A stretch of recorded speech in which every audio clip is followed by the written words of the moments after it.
a reading before the sermon. This is an excerpt from the Reverend Dr. Kendall Gibbons' 2006 UU World Peace titled, Human Reverence, the Language of Reverence is the Language of Humanity. Some in the humanist community find traditional religious language so defiled by irrationality as to be deemed unusable. I believe, on the contrary, that we need not, nor even can we, invent a new vocabulary of reverence out of whole cloth. If we are to have a deep engagement with the challenges of our own time, we need an awareness of our historical context, a recognition of our foibles and finitude, as well as our anguish and triumph, as they are reflected across the ages of human experience. To think that we must dispense with all traditional language, symbols, and concepts in order to speak about that which is deepest and dearest, the precious source of human good, is to assume that no human beings were ever before so clever, so profound, or so committed as we are, that those who have been down the path of life before us have no wisdom to teach, that we can learn nothing from all that they have left to us. One of the things that most reliably draws me out of me a feeling of deep respect mixed with wonder, fear, and love is the knowledge that I am not alone in this enterprise. We are not the first to journey on this path, to lose our words in the presence of mystery and power. The awe and gratitude, the affirmation and praise go back generations and centuries to the first dawning of human consciousness. What we feel on the shores of the ocean or the mountain heights is no special insight of our own. It is the common heritage of the human race.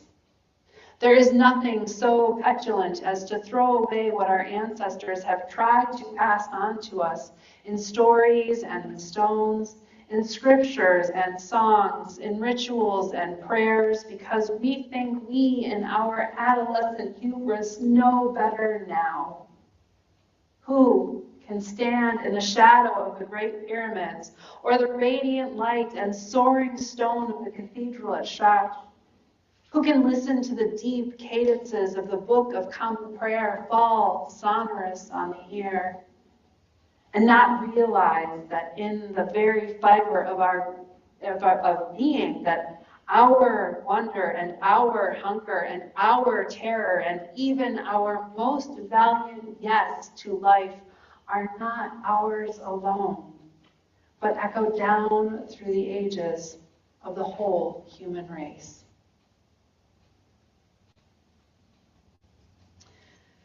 I was invited to speak at the Humanist Club of the Villages last week and spoke mostly of the intersections of Unitarian Universalism and Humanism and our ongoing relationship.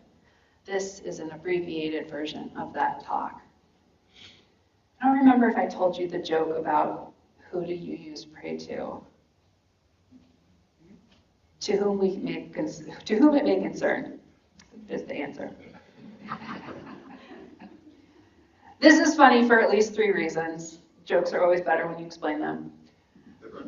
1, that we hold various beliefs and don't tell people to whom they should pray or if they should.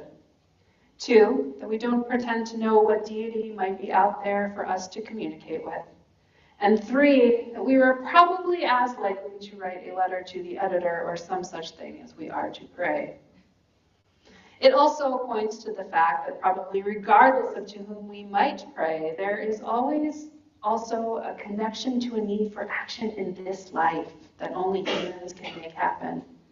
We don't rely on God, if there is one or more, to do the work that we need to do to care for ourselves and each other. This is a long-standing part of our heritage on both sides.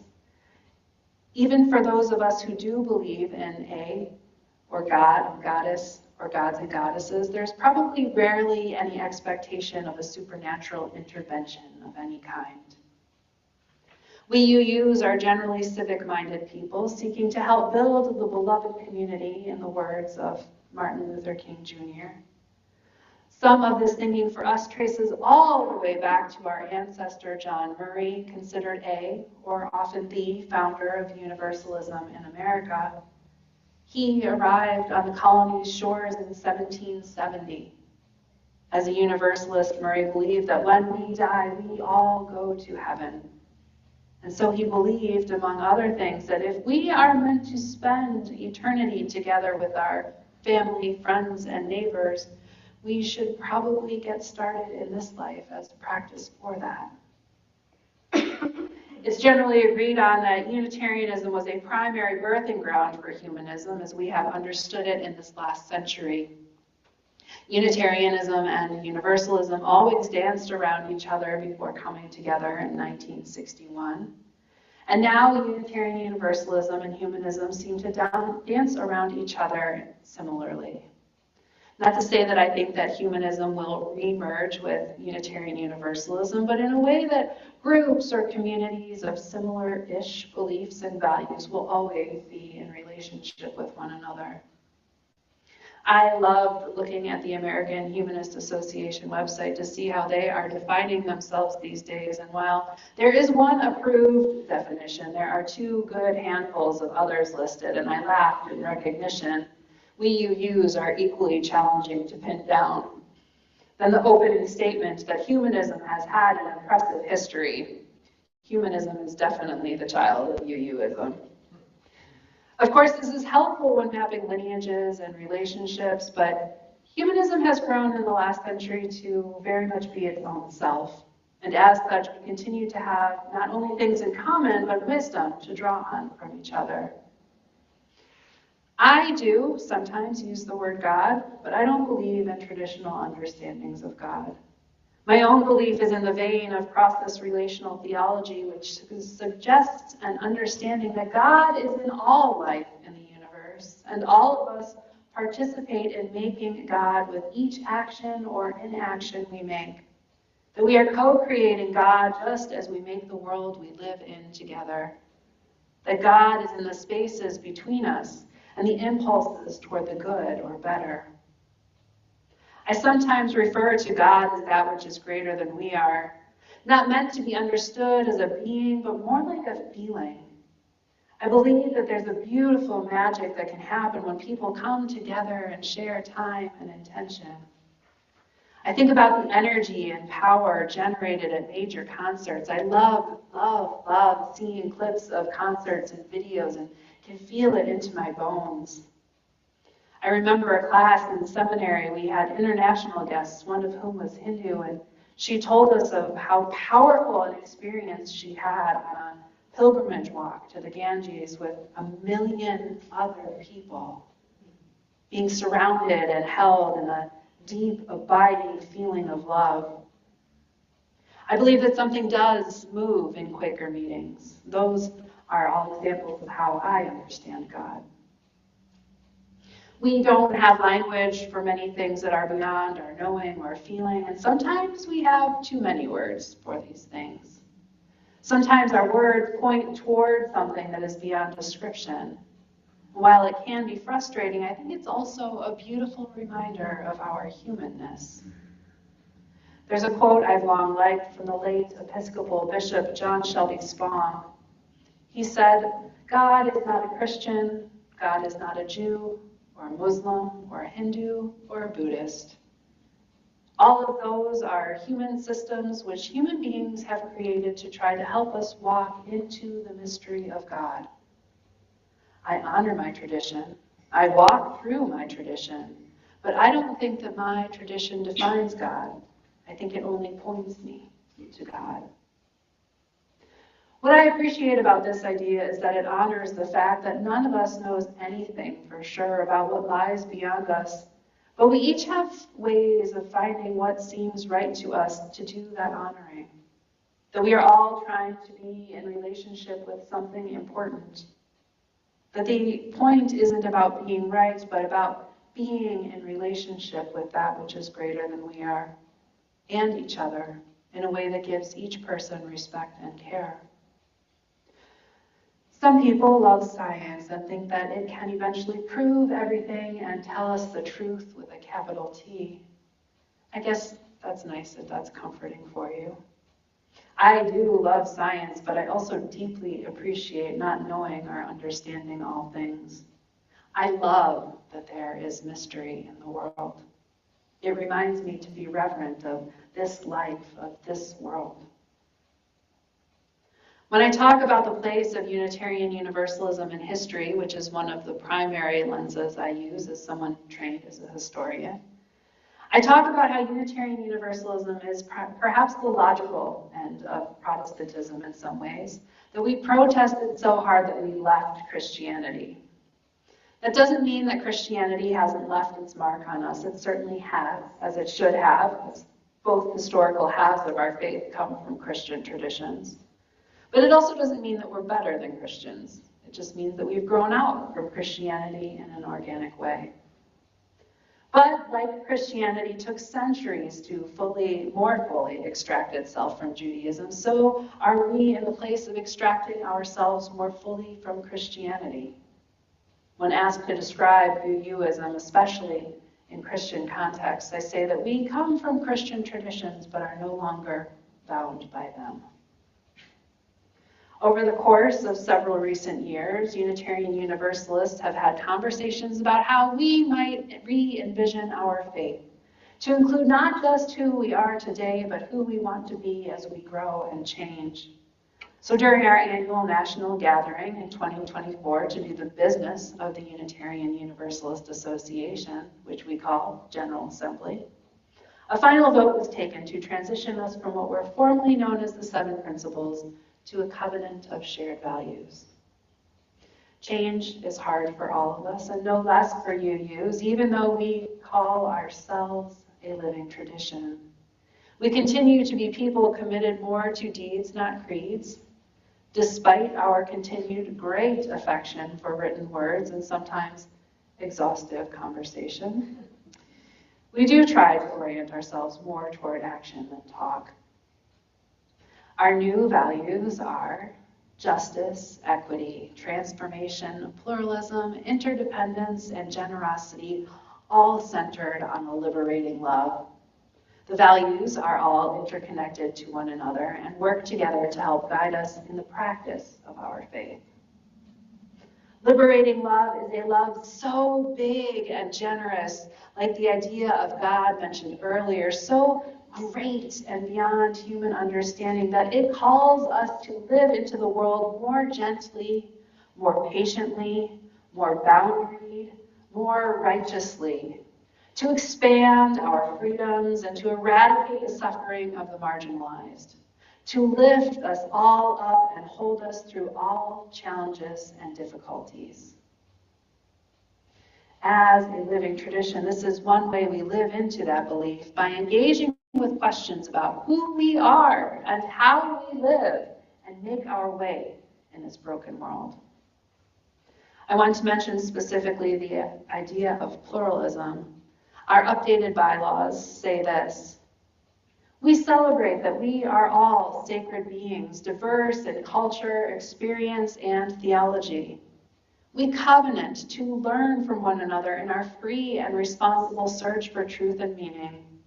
We embrace our differences and commonalities with love, curiosity, and respect.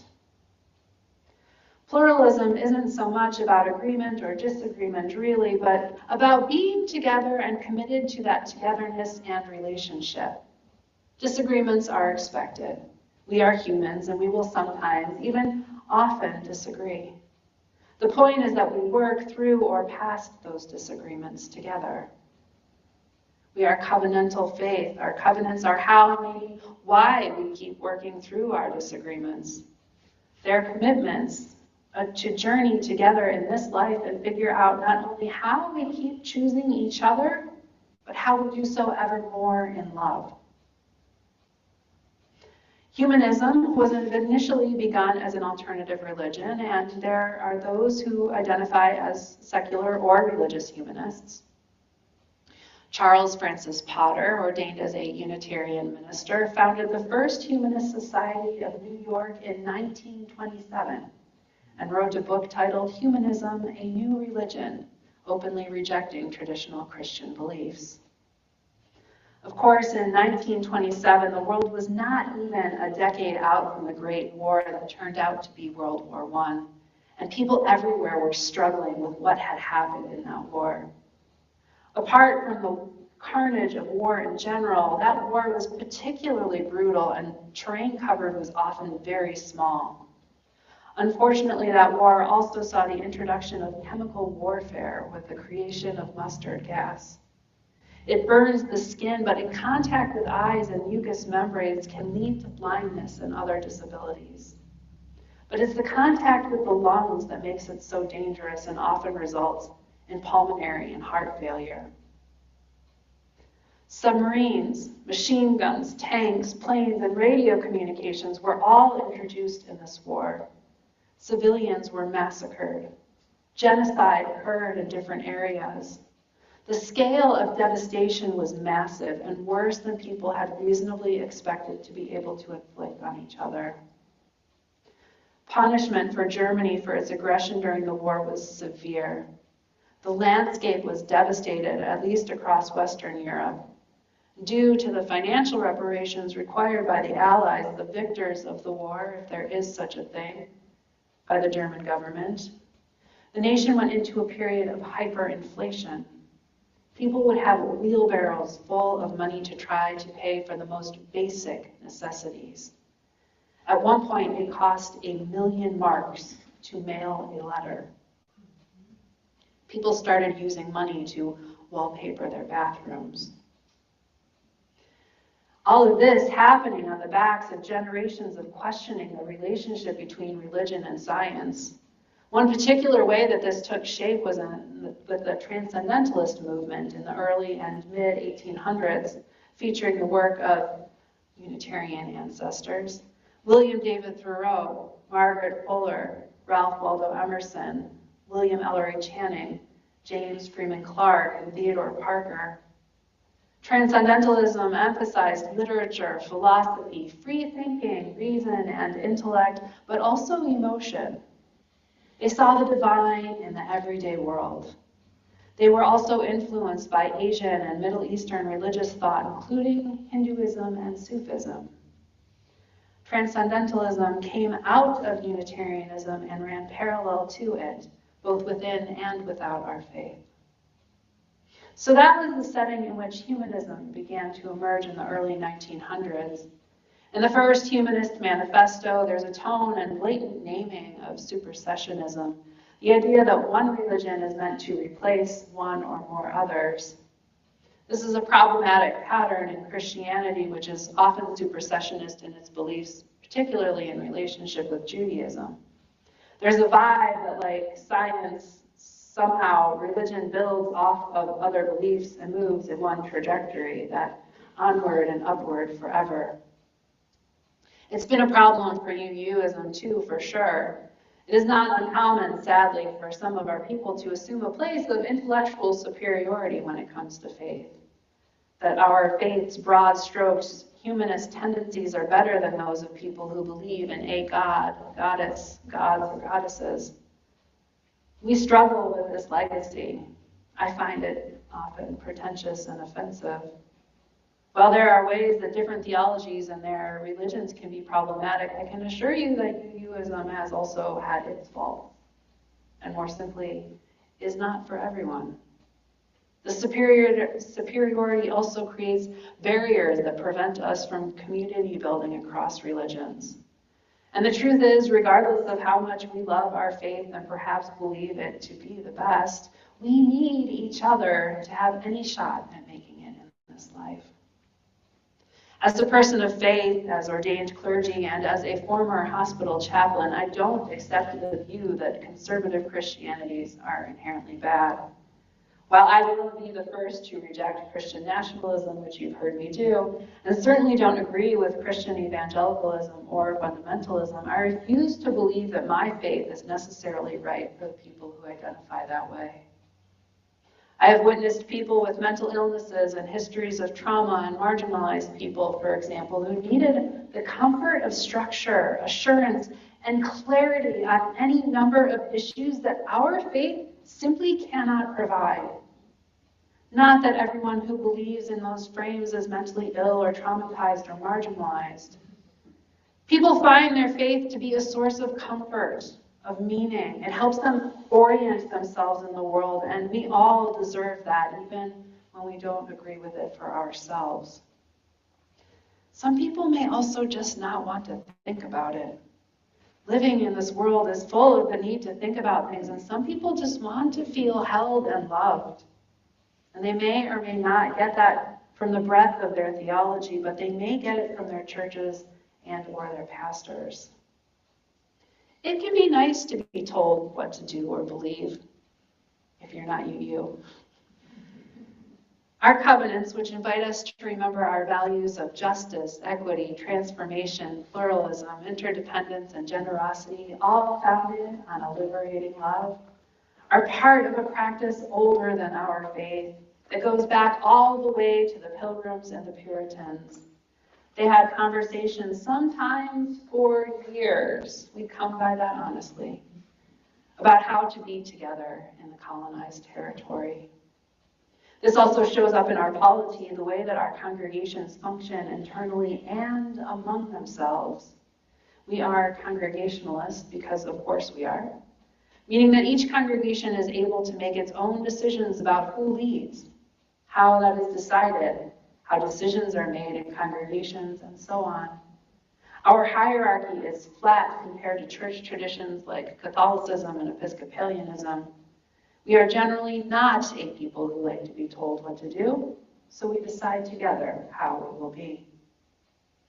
We Unitarian Universalists are celebrating the 200th anniversary of the American Unitarian Association this year, and Universalism in this country is much older.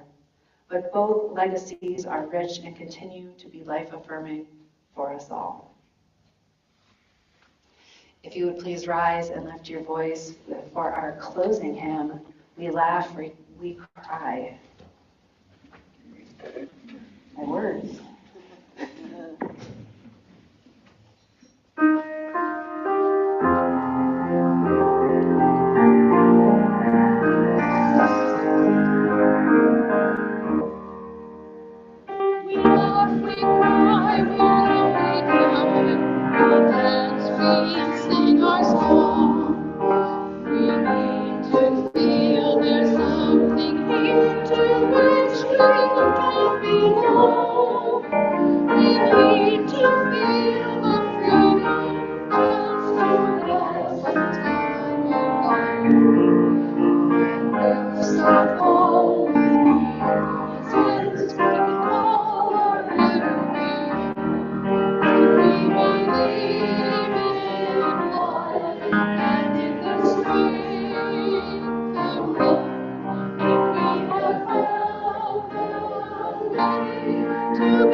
Dedicate our minds and